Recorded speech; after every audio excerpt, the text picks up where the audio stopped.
Gowdy asked if Trump is sending message with Libby pardon. Gives blunt answer. South Carolina Congressman Trey Gowdy was recently asked if he thinks President Donald Trump is sending a message of favoritism to his allies after the recent pardon of Scooter Libby. Gowdy smacked down that idea, giving a politically incorrect answer to the loaded question. The mainstream media world freaked out on Friday, April 13, 2018, after President Donald Trump pardoned Scooter Libby, who served in the George W. Bush White House as assistant to the President and Chief of Staff to Vice President Dick Cheney from 2001 to 2005. Libby was convicted of perjury, obstruction of justice, and making false statements to federal investigators in connection with the scandals surrounding CIA operative Valerie Plame in 2007, according to Daily Caller. Libby was suspected of outing Plame as a CIA operative in an effort to silence her husband Joseph Wilson, a harsh critic of former President George W. Bush and the Iraq War.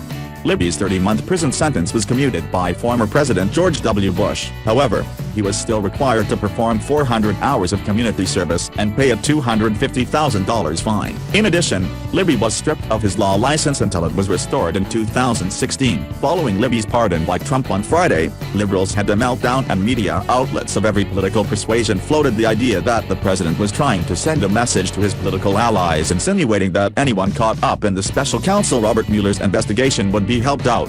On Sunday, April 15, 2018, Fox News host Chris Wallace asked Gowdy about the idiotic claims floating around the media world that Trump would trade a pardon for protection from those under Mueller's microscope, and the Bulldog gave a reply that you won't want to miss. Well, I would hope most of the folks involved in this already know the president has the power of pardon. He's already proved that with Sheriff Joe Arpaio in Arizona. So, I'm not a big fan of pardons. I'm a prosecutor. Most of the commentary I've read, Chris, on Scooter Libby's pardon is that they thought it was an overzealous prosecutor.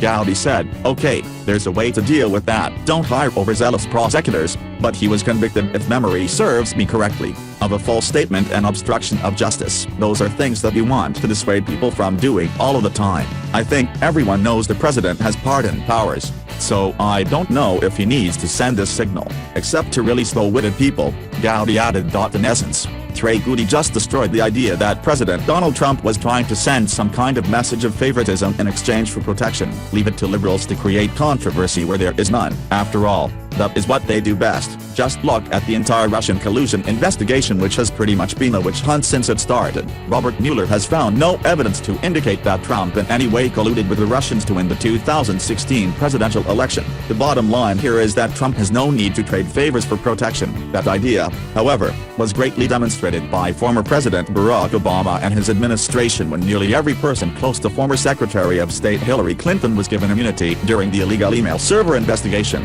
Why didn't the mainstream media jump all over that situation? I think we all know the answer. The level of bias toward our president from all corners of the media is astounding. They turn a blind eye to blatant criminal acts when they are committed by a Democrat, but jump on any opportunity to accuse Trump even when there is no evidence.